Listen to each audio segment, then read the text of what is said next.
Dust hung thick in the air over Whistle Creek, a town that had seen more burials than births, more sorrow than song. The wind blew like a mourner through its sun-scorched alleys, rustling weather-worn signs and shuttered windows. Beneath the glare of the July sun, Clara DeWitt walked alone, her head held high despite the cold eyes following her from storefronts and porches. Once, Clara had been the town's sweetheart, a schoolteacher with a hopeful smile and hands that brought life to even the most stubborn children. But hope withered fast on the frontier, and after 2 stillborn babies and years without another, whispers began. Barren. The word clung to her like a scarlet letter. When her husband, Sheriff Thomas DeWitt, was killed in a raid, the town's pity turned to contempt. She couldn't even give him a legacy. They said, now, she lived alone on the edge of town in a crumbling homestead, selling jam, herbs, and mending work to survive. Few spoke to her. Fewer still looked her in the eye, except for one man, Silas Quinn. He was a quiet cowboy who tended horses for old man Harris, a big man with scars like lightning down his throat and chest. Folks said he'd taken a Comanche arrow through the windpipe years ago. Since then, he hadn't spoken a word, but his silence spoke volumes. Every week, he brought Clara firewood without a word, left it stacked neatly on her porch with a slight nod before he disappeared down the hill. She tried once to thank him, but he'd only tipped his hat and walked away.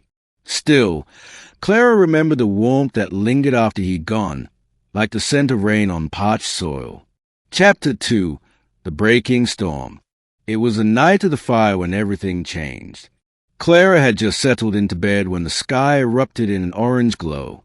The barn behind her home was ablaze.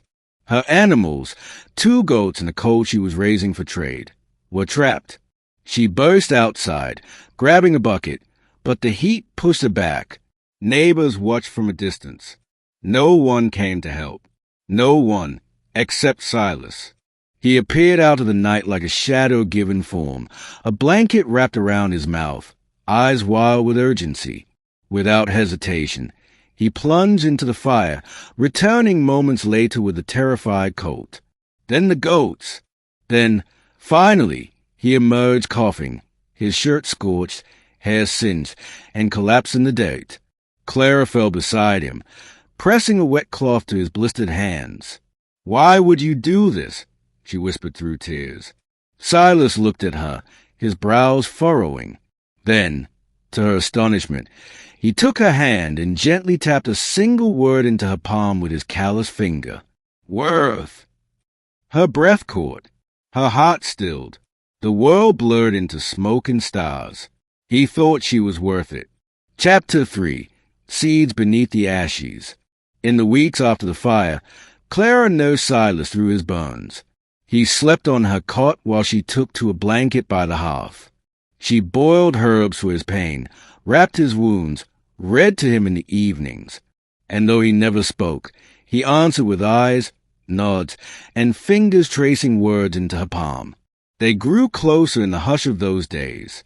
She learned he had once been a Texas Ranger, betrayed by his own men for defending a Kiowa child. He'd lost his voice, his badge, and nearly his life. Silence had become his shield. Clara told him of the ache of emptiness inside her, how she still heard the phantom cries of the children she never held. How even now, women crossed the street to avoid her touch. How loneliness could scream louder than any voice. He listened, never once turning away. Then one morning, Clara found a note left beside the coffee pot, written in careful, slanted script. A barren tree can still give shade, and the shade it gives can save a man from burning. She cried for the first time in years. Chapter 4. The Reckoning. Trouble rode into town not long after. Eli Braxton, a wanted outlaw and former partner of Silas, swaggered into Whistle Creek with 6 guns at his side and a smirk like poison. He recognized Silas at the general store and spat on his boots. Well, the ghost speaks with women now. How cozy. Silas didn't respond. He only stepped between Braxton and Clara, his jaw tight. Braxton leaned in close. You owe me, Quinn, for what happened in El Paso. Silas scribbled something on the back of Clara's invoice and handed it to him. I paid my debt in blood. Braxton read it, then sneered. Then I'll take what you hold dear instead. That night, Clara's house was shot through with bullets. Windows shattered. Her last goat was killed. The colt ran off. She and Silas dove to the ground, shielding each other in the dark. The message was clear. Chapter 5, Redemption in Gunfire. Clara wanted to leave, pack what little she had, and disappear before Braxton burned the whole town down. But Silas had different plans. He stood at the center of Whistle Creek the next day, a rifle slung across his back, a letter pinned to his chest for Braxton to read. Face me, alone, or I'll speak your sins aloud. It worked. At high noon, Braxton met him in the dusty street, townsfolk watching from behind barrels and shutters. Clara stood at the edge of the alley, heart pounding. Braxton laughed. You gonna talk me to death, mute.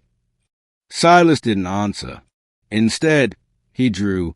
It was fast, faster than anyone expected. 2 shots rang out. Braxton hit the date, a bullet through his leg and another through his hand, crippling him. Silas limped forward, towering over the outlaw, breathing hard through clenched teeth. Then, for the first time in years, his voice rasped into the open air. Don't come back.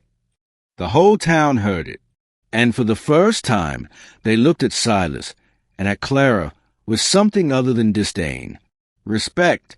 Chapter 6, Rain on the Dust.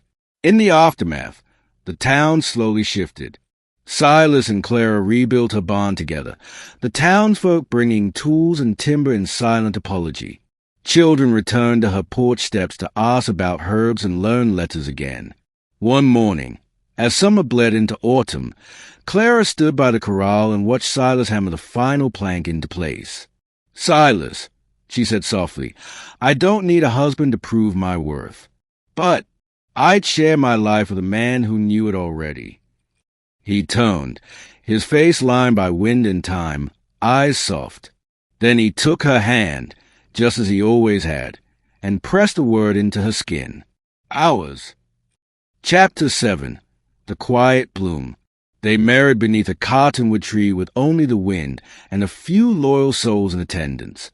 Clara never had children of her own, but her home was never empty again.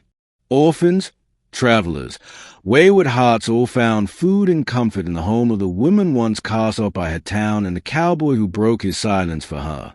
They spoke little, but they said everything.